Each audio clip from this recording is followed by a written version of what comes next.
بسم اللہ الرحمن الرحیم ابو علی سینا کی کتاب الاشارات و تنبیہات اور اس کا 10واں اور آخری مرحلہ مقامات العارفین، اور آج اس کی 10ویں مرحلے کی 27ویں اور 28ویں بڑی مختصر سی یہ دو فصلیں ہیں۔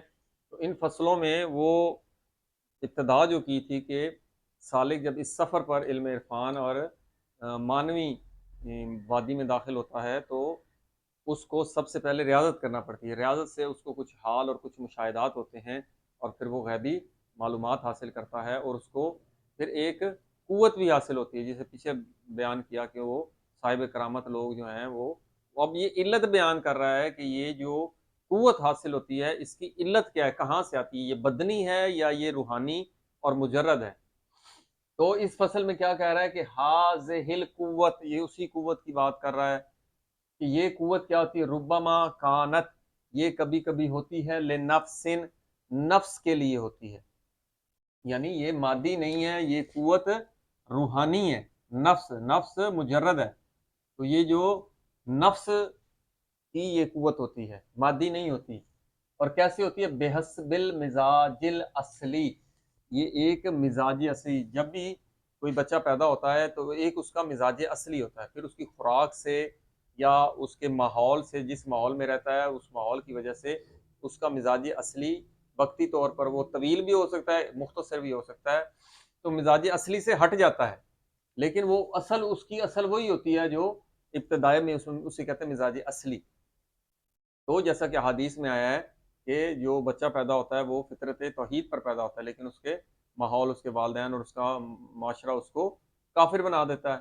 اسی طرح جو سعادت اور شقاوت کے باب میں ہے کہ ایک شخص ہوتا ہے، اسے وہ سعید ہوتا ہے کیونکہ وہ علیین تین سے بنا ہوتا ہے، مٹی سے تو نہیں، خیر علیین، تو وہ اس کی روح سے بنی ہوتی ہے، تو وہ اس نے خیر کے کام کرنے ہیں، لیکن وہ برے معاشرے میں رہتا ہے، یا جس معاشرے میں اس کا اثر ہوتا ہے وقتی، یا وہ طویل بھی ہو سکتا ہے۔ تو اس لیے حدیث میں آیا کہ ایک شخص سعید ہوتا ہے لیکن اسے شقاوت کے راستے پہ چلایا جاتا ہے، وہ ماحول اور معاشرے کی وجہ سے، لیکن اصل میں وہ اپنے مزاج اصلی پر لوٹ آتا ہے۔ تو وہ یہی کہتے ہیں یہ جو قوت جسے کرامتیں دکھاتا ہے یہ بدنی نہیں بلکہ یہ کانت لنفس، وہ نفس کے لیے ہوتی ہے، لیکن بحسب المزاج الاصلی، وہ یہ جو قوت ہے اس مزاج اصلی پہ ڈیپینڈ کرتی ہے، جیسا مزاج اصلی ہوگا ویسی یہ قوت ہوگی۔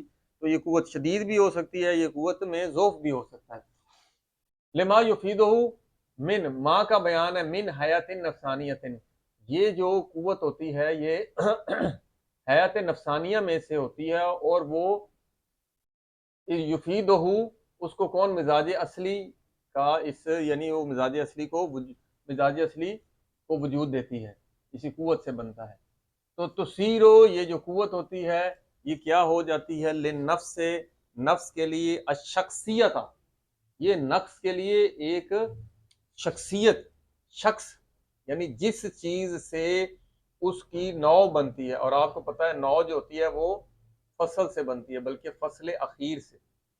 تو یہ جو قوت ہے یہ نفس کی فصل اخیر ہوگی، اور فصل اخیر سے ہی اس شے کی نو بنتی ہے۔ یہاں سے ایک اور بھی بات پتہ چلتی ہے کہ نو ایک نہیں بلکہ نو بہت زیادہ ہیں۔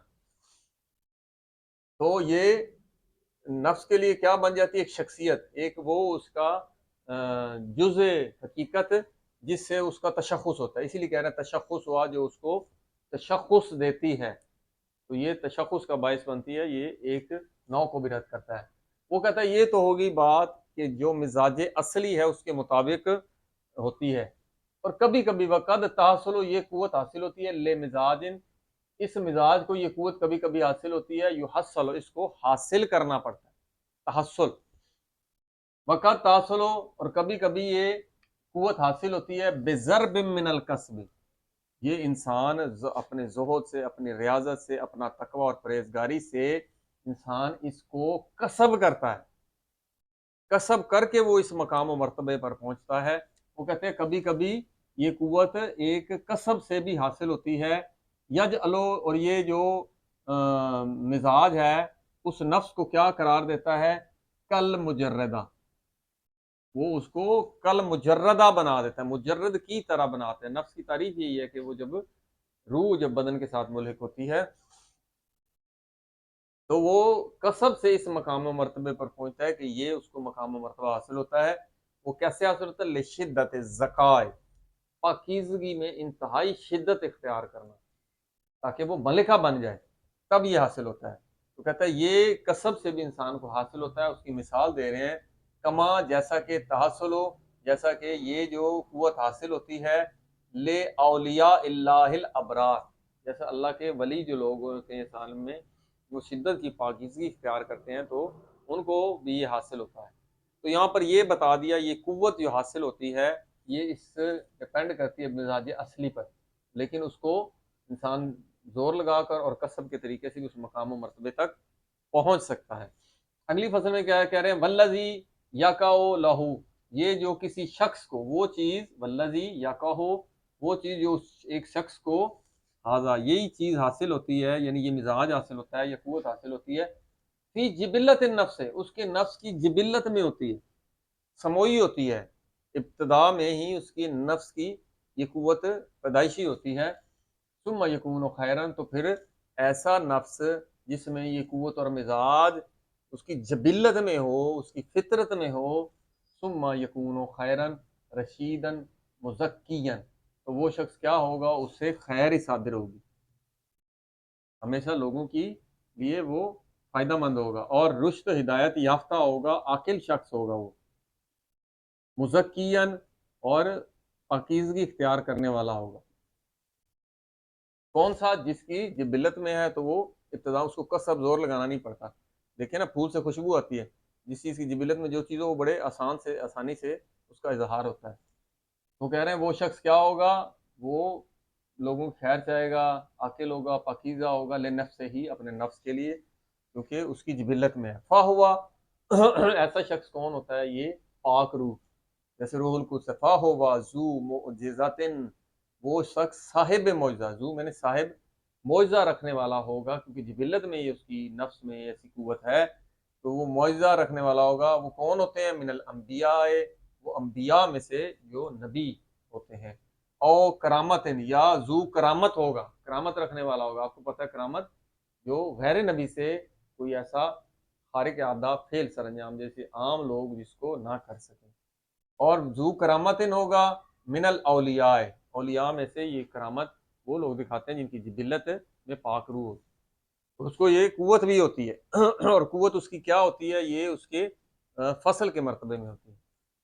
وَتَزِيدُهُ تَزْكِيَتُهُ، اب اگر کسی صاحب کرامت شخص کو یہ ہے جبلت میں تو یہ نہیں ہے کہ بس وہ اسی مقام پر رہے گا، وہ کہتے ہیں وَتَزِيدُهُ تزکیہ، اس شخص کا تزکیہ جو اس کے اس مقام و مرتبے کو زیادہ کرتا ہے، بڑھاتا ہے، کس؟ اس لئے نفس سے ہی، اس کے نفس کو فی ھذا المعنی، اس معنی میں کہ وہ صاحب کرامت بن جائے یا اس کو یہ قوت حاصل ہو جائے، تو یہ قوت حاصل ہوگی زیادتاً علی مقتضی جبلت ہی، یہ کس چیز پر زیادہ ہوگی؟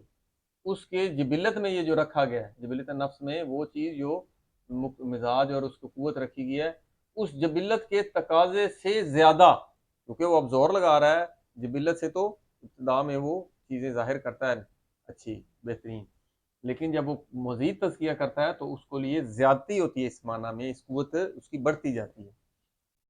تو جب یہ قوت بڑھتی جاتی ہے فیبلغ المبلغ الاقصی، تو وہ پہنچ جاتا ہے ایک بلند اقصی، ایک مبلغ مقام، بلند مقام پر پہنچ جاتا ہے۔ یہاں تک تو ہو گیا یہ کہ یہ جن کی جبلت میں ایسی ایک قوت ہو جسے وہ خیر تزکیے کے لیے مزید اس کو بڑھا سکتا ہے خیر کے لیے۔ اب ایک شخص ہوتا ہے والذی یقع لہ، ایک شخص جس کے لیے واقع ہوتی ہے یہی قوت، یہی جبلت میں جو پائی جاتی ہے، ثم یکون شریرا، لیکن وہ اس قوت کو استعمال کرتا ہے خیر کے لیے نہیں بلکہ شر کے لیے، ثم یکون شریرا، تو وہ شریر ہوتا ہے، ویستعملہ، وہ اس قوت کو استعمال کرتا ہے، کس کے لیے استعمال کرتا ہے؟ فی الشر، شر کے، جیسے نکرا، حالانکہ یہ جو روح ہوتی ہے یہ روح کے الگ مقام و مرتبے ہیں، یہ وہم سے یہ شریر لوگ وہم کا استعمال کرتے ہیں، عاقل لوگ عقل کا استعمال کرتے ہیں، بہرحال وہ شر میں استعمال کرے گا، فاہو الساحر الخبیث، وہ جادوگر، جادو ٹونے کرنے والا ہوگا، اور پتہ جادو بھی وہ ایک جنوں سے یا دوسرے افلاق سے ایک قوتیں حاصل کر کے تو وہ اس کو شر کے لیے استعمال کرتے ہیں، تو وہ ساحر ہوگا اور خبیث ہوگا۔ وقد ینکسر، قدر نفس ہی فی غلوائہ، اور کبھی کبھی وہ اپنے نفس کی اس قدر و قیمت کو، قدر کو، قوت کو توڑ دیتا ہے. کہاں استعمال کرتا ہے؟ توڑنا یعنی کہ انکسار، استعمال کرتا ہے کہاں؟ من غلوائہ، غلط کاموں میں، غلط یا منفی کاموں میں استعمال کرتا ہے. فی حاضل معنی فلا یلحقو، پھر وہ ملحق نہیں ہوتا کن لوگوں کے ساتھ، حالانکہ قوت ایک ہے. یہی بیان کر ابو علی سینا، کچھ خیر کے لیے استعمال کرتے ہیں، کچھ شر کے لیے. جو شر کے لیے استعمال کرتے ہیں تو وہ لوگ ان گروپ میں، اسکیا کے گروہ میں وہ ملحق نہیں ہوتے، شامل نہیں ہوتے. فلا یلحق شاء الازکیاء فی ہے، تو وہ ان کو ان لوگوں میں شمار نہیں کیا جاتا. تو یہ ایک البتہ قوت ہے، اور یہ نفسانی ہے، اور یہ مجرد ہے. اس سے انسان کو ایک قوت حاصل ہوتی ہے جس سے وہ تصرف کرتا ہے. الحمدللہ رب العالمین.